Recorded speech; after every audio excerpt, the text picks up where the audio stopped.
പുളിശ്ശേരി വെക്കാനായിട്ട് ഞാനൊരു കുഞ്ഞു കലമാണ് എടുത്തിരിക്കുന്നത്. ഇതിലേക്ക് ഞുറുങ്ങി വെച്ച കടച്ചക്ക ഇടുക. ഇട്ടതിന് ശേഷം വെള്ളം ഒഴിക്കുക.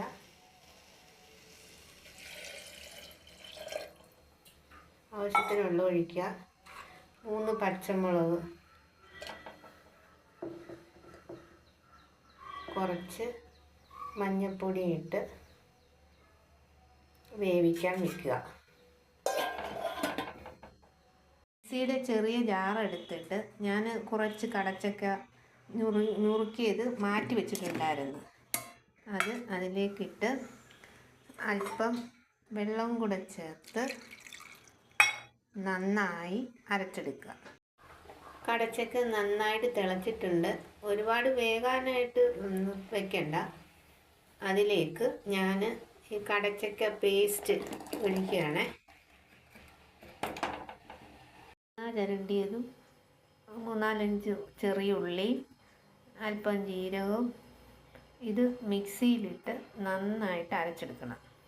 ഈ അരച്ച മിശ്രിതം കടച്ചക്കയിലേക്ക് ഒഴിച്ചു കൊടുക്കണം.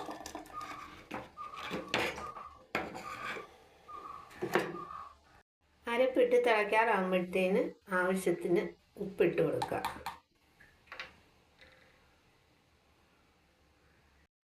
അതിനുശേഷം ചെറിയ ഫ്ലെയിമിലാക്കി വെച്ചതിന് ശേഷം തൈര് ഒന്ന് ചെറുതായിട്ട് ഉടച്ച് അതിലേക്ക് ഒഴിച്ചു കൊടുക്കുക.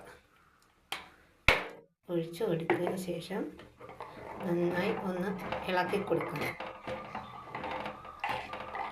5 മിനിറ്റ് ഒന്ന് ഇളക്കി കൊടുക്കണം.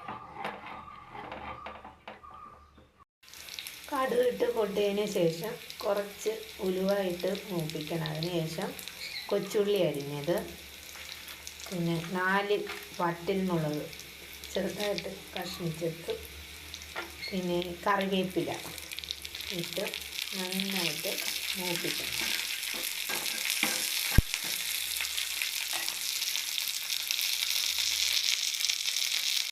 ഇവ മൂത്ത് കഴിയുമ്പോൾ ഇത്രയും മുളക് പൊടിയും കൂടെ 1 സ്പൂണ് മുളക് പൊടിയും കൂടെ ഞാൻ ചേർത്ത് കൊടുക്കുന്നുണ്ട്. അത് എന്തിനാണെന്നറിയാമോ? ഇതിന് ഈ പുളിശ്ശേരിക്ക് ഇത് കളറ് വരാൻ വേണ്ടിയാണ്. കാണാൻ നല്ല ഭംഗിയായിരിക്കും. കടുവറുത്തത് പുളിശ്ശേരിയിലേക്ക് നമുക്ക് ഇട്ട് കൊടുക്കാം. ഒന്ന് ഇളക്കി കൊടുക്കാം.